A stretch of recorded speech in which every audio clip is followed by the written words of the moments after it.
Much of what has ever happened in Colombia, from the fact that it's not a bigger country that includes Venezuela and Ecuador, to its perennial violence, to its weak state, to the success of its drug cartels, has deep roots in its geography. To see why, join me in this brief look at Colombia's geography. Colombia is the 25th largest country in the world, the 4th largest in South America, a little over 1.5 the size of Texas. Its size translates to a geographically diverse place, especially because the country's crisscrossed from north to south by the Andes, creating a sort of fork near where Bogotá, its capital, is. While this means the country is dotted with valleys, which in turn translate to diverse biomes and ample mini-ecological zones, the country is generally divided into 6 broader ecoregions. These are the Insular, Caribbean, Andes, Pacific, and 2 that are anchored around major rivers, the Orinochia, around the Orinoco, and the Amazonia, around the Amazon. The smallest by far is the first one, a zone consisting only of the country's islands, some of which, the San Andres and Providencia archipelago in the Caribbean Sea, were historically inhabited by pirates and English Protestants and were part of multiple competing claims between the Spanish, the English, and even a French privateer between the 16th and early 19th centuries. The islands became officially part of Colombia during the tumultuous years of La Gran Colombia in 1822, but this did not stop the land disputes. Indeed, despite several treaties, Nicaragua claimed sovereignty over the islands, insisting that the Esquerra-Bárcenas Treaty from 1928, which in theory had put an end to the quarrel, is not valid because it was signed under duress from the United States. Regardless, Colombia maintains jurisdiction over the territory as one of its 33 departments and remains a popular tourist destination, especially after the archipelago and surrounding area were declared part of the Seaflower Biosphere Reserve by UNESCO, a designated protected area meant to encourage sustainable development. The next smallest area is the Pacific, a furrowed western strip between the Pacific Ocean and the Andes. The region holds some of the wettest places in the world, especially in the Chocó Darien forests, which remain largely uninhabited, but also the towns of Lloró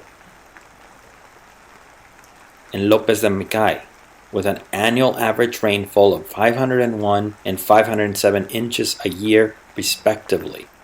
Given that the region is covered by dense rainforest, swamps, and mangroves, it has the distinction of being one of the most diverse biozones in the planet, with any number of animals that only exist here, including Colombia's mud turtle and the purple-chested hummingbird, among many, many others. Despite the inhospitable terrain, it was actually here that the Spanish first had a semi-permanent settlement in Colombia, at Santa María Antigua del Darién in 1510, near the present-day Panamanian border. The village failed for predictable reasons: lack of food, inhospitable terrain, and hostile natives, who were not particularly excited to work for the Spanish.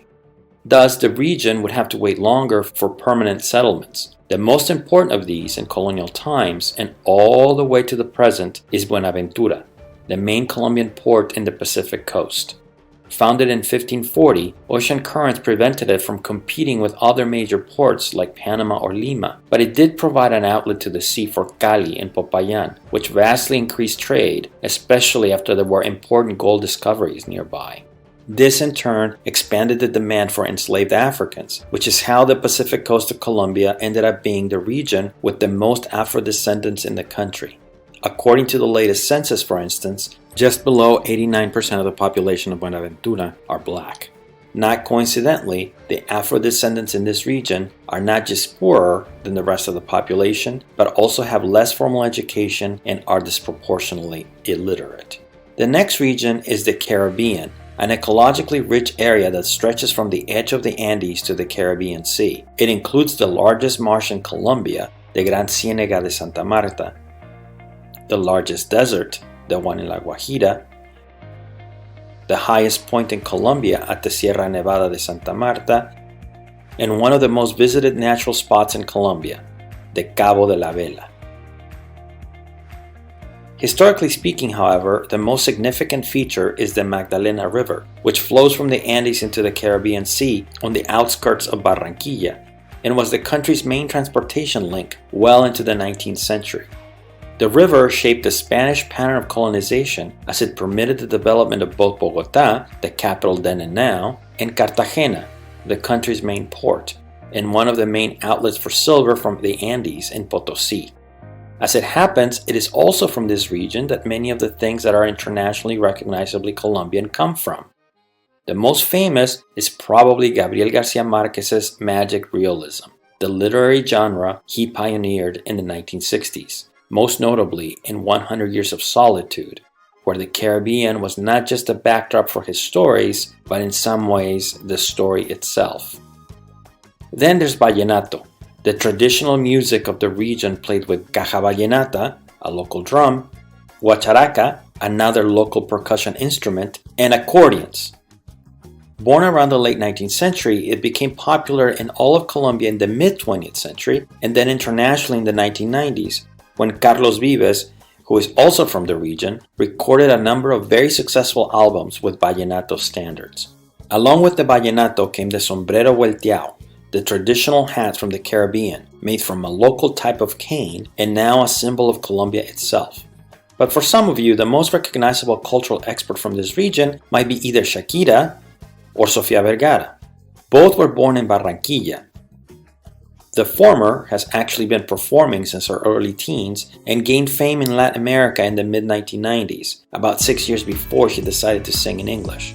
Since then, Shakira's global appeal has grown so much that she was asked to sing the 2010 World Cup official song and to perform at the Super Bowl.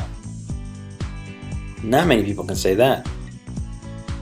Meanwhile, Sofia Vergara began modeling in her teens, co-hosted a TV show, and acted in telenovelas in her 20s.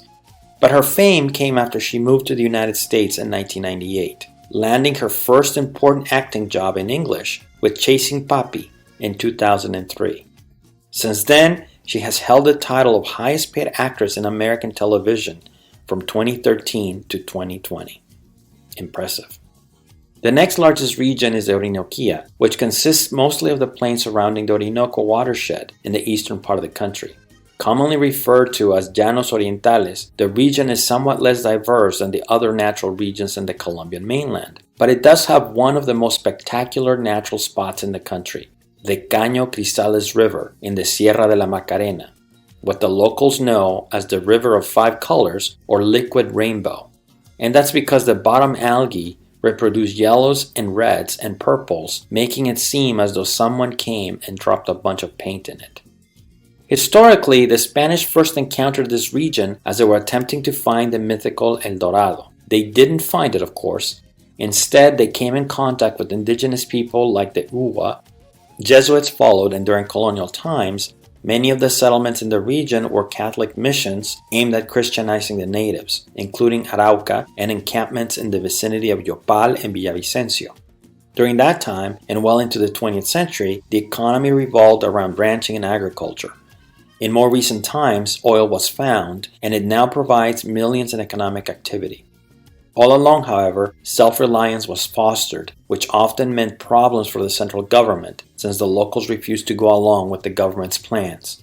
In the 1810s, this meant that the region provided the bulk of Bolívar's forces during his liberation of New Granada from the Spanish.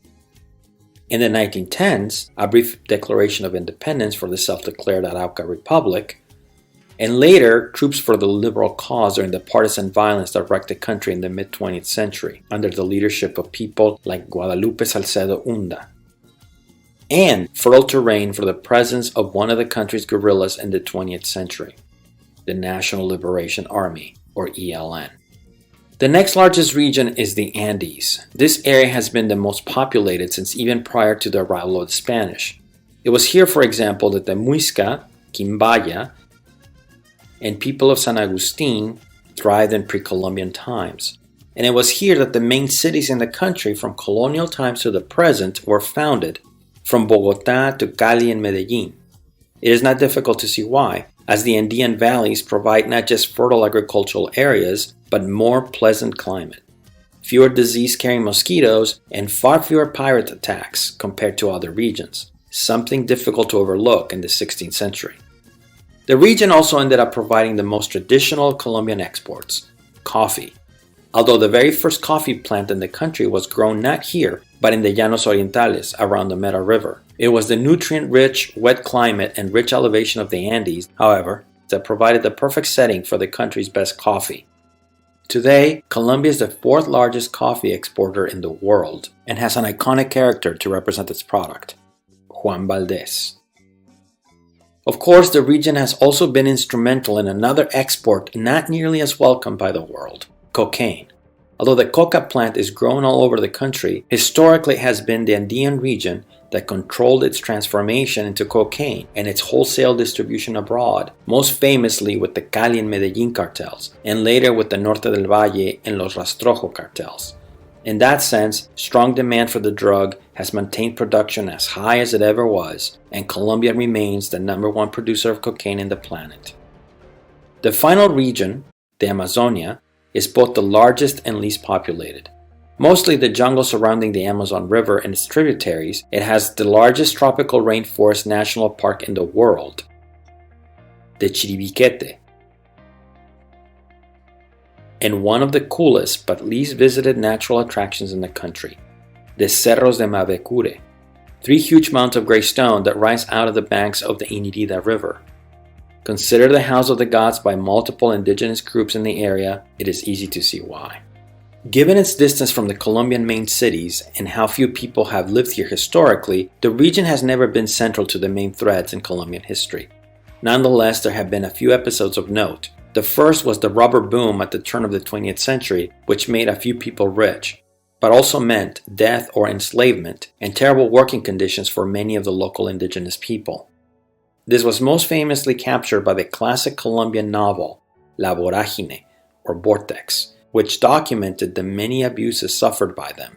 Published in 1924, its author, José Eustacio Rivera, had extensive travels in the area that informed his work, but ultimately cost him his life, as apparently he died of cerebral malaria when he was only 40. The second important event in the region was the border dispute with Peru, which led to a brief war between the two countries in 1932. This resulted in the deaths of a few hundred soldiers, but also the final border settlement, including the granting of Leticia, a Peruvian-founded city, to Colombia.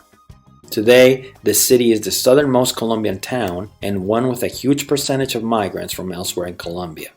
That's because the government immediately tried to shore up its hold over Leticia by encouraging migration from other parts of Colombia, especially Bogotá. It worked. The country is politically divided into 33 units called departamentos, except for Bogotá, which is one of them, but is referred to as Capital District. These, in turn, are divided into municipalities called municipios. Unlike Argentina, Mexico, and Brazil, Colombia has a unitary form of government, which means that the departamentos are not autonomous and cannot create their own laws, although they do have local representative government at both the municipal and departmental level. Thus, although there is a Colombian Senate, senators are not elected to represent any particular geographical space, but rather the entire country functions as an at-large district. This also means that in theory, the central government could reshape, divide, or enlarge any of the current departamentos, which in fact has happened throughout Colombian history. A lot. Although not since the Colombian Constitution in 1991 was ratified. Today, the largest departamento is Amazonas, followed by Vichada and Caquetá. The smallest is San Andrés and Providencia, the Caribbean islands, followed by Bogotá. The lowest in terms of the Human Development Index, a measure that combines education, per capita income, and life expectancy, is Vaupés, followed by Guainía. In contrast, the highest after Bogotá is Valle del Cauca, and then San Andrés y Providencia. Meanwhile, the liberal-conservative geographic split that used to exist and was a central part of Colombian politics for much of the 20th century has been upended by Uribismo, so that in recent years, the axis has been not so much liberal or conservative, but pro-Uribe or not. This, however, has been complicated by Uribe's erstwhile support of Juan Manuel Santos shifting to absolute contempt. So there's no clear pattern, but only weak tendencies. For example, with Meta being a bit more Uribista than the rest of the country, Whether this will continue after Duque is hard to say. For now though, this concludes our trip across the Colombian landscape. I hope you can see it for yourself in a not too distant future.